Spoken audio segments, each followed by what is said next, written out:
न्याय में लंबे समय तक देरी भी अन्याय समान ही मानी जाती है। इसमें कोई संदेह नहीं कि भारत की न्याय प्रणाली अच्छी है। हमारे न्याय प्रणाली की हमेशा से यही विशेषता रही है कि सबूतों के अभाव में भले ही 10 कसूरवार छूट जाएं, परंतु किसी भी एक बेगुनाह को सजा नहीं मिलनी चाहिए। हालांकि इन सबसे इतर देखा जाए तो दुनिया के सबसे बड़े लोकतांत्रिक देश भारत में न्यायिक प्रक्रिया काफी धीमी है।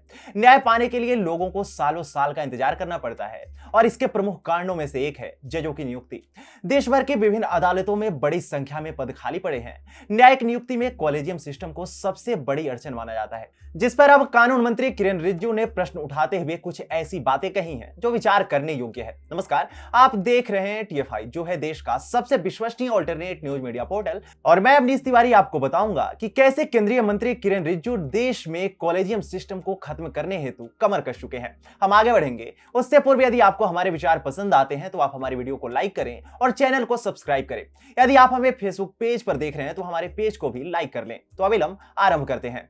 दरअसल केंद्रीय विधि एवं न्याय मंत्री किरेन रिजिजू ने हाल ही में न्यायाधीशों की नियुक्ति के लिए चले आ रहे कॉलेजियम व्यवस्था पर सवाल खड़े किए हैं। राजस्थान के उदयपुर में आयोजित 2 दिवसीय सम्मेलन में उन्होंने कहा कि न्यायिक नियुक्तियों में तेजी लाने के लिए वर्तमान कॉलेजियम प्रणाली पर विचार करने की आवश्यकता है। उभरते कानूनी मुद्दे 2022 पर आयोजित सम्मेलन में किरेन रिजिजू ने कहा कि यदि कोई सिस्टम सही से नहीं चल रहा तो उसमें क्या बदलाव होने चाहिए, इसकी चिंता करना हम सबका कर्तव्य है।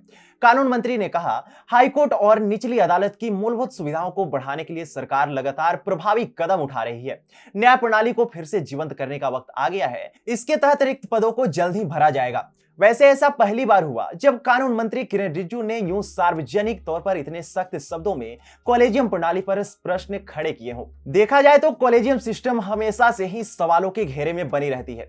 कभी इसकी पारदर्शिता पर प्रश्न उठते हैं तो कभी न्यायाधीशों की नियुक्ति में इसे एक बड़ी समस्या के तौर पर देखा जाता है। देश भर की अदालतों में जजों की नियुक्ति की प्रणाली को कॉलेजियम व्यवस्था कहा जाता है। वर्ष 1993 में आई इस व्यवस्था के तहत न्यायाधीशों के पोस्टिंग, तबादले और पदोन्नति से जुड़े निर्णय कॉलेजियम समिति द्वारा लिए जाते हैं। यह समिति 5 लोगों की एक समूह होती है, जिसमें उच्च न्यायालय के मुख्य न्यायाधीश के साथ 4 वरिष्ठ न्यायाधीश सदस्य होते हैं।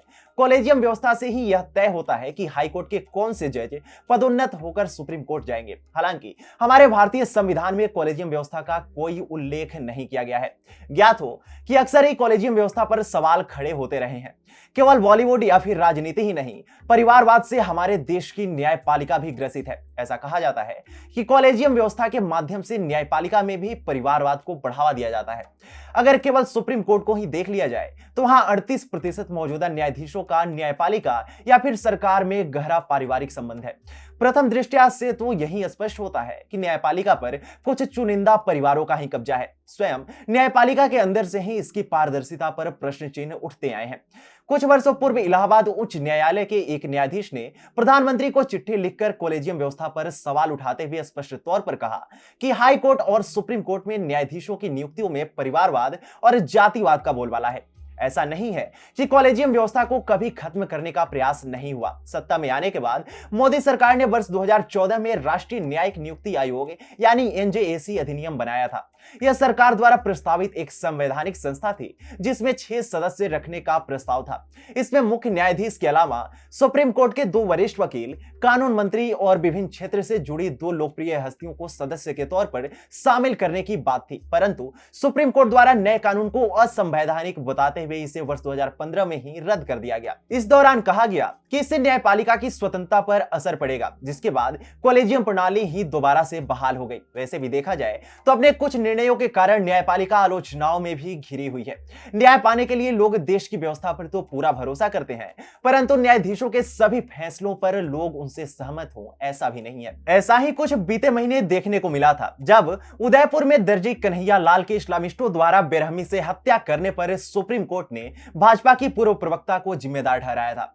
कोर्ट के इस बयान को लेकर लोगों में काफी नाराजगी भी देखने को मिली थी। इसके अलावा भी न्यायपालिका कई और कारणों से लगातार आलोचनाओं में घिरी हुई है। बताते चले कि कॉलेजियम व्यवस्था को न्याय प्रणाली में बाधा की तरह देखा जाता है। हालांकि अब कानून मंत्री किरेन रिजिजू द्वारा कॉलेजियम व्यवस्था पर यूं सार्वजनिक तौर पर सवाल उठाने के बाद यह प्रश्न उठ रहा है कि क्या मोदी सरकार इसे लेकर कुछ बड़ा निर्णय लेने की तैयारी में है। अगर ऐसा है तो इसे लेकर शीघ्र ही कदम उठाए जाने की आवश्यकता है, जिससे हमारी न्याय व्यवस्था में सुधार हो और लोगों में जल्द न्याय मिलने की उम्मीद भी जगे।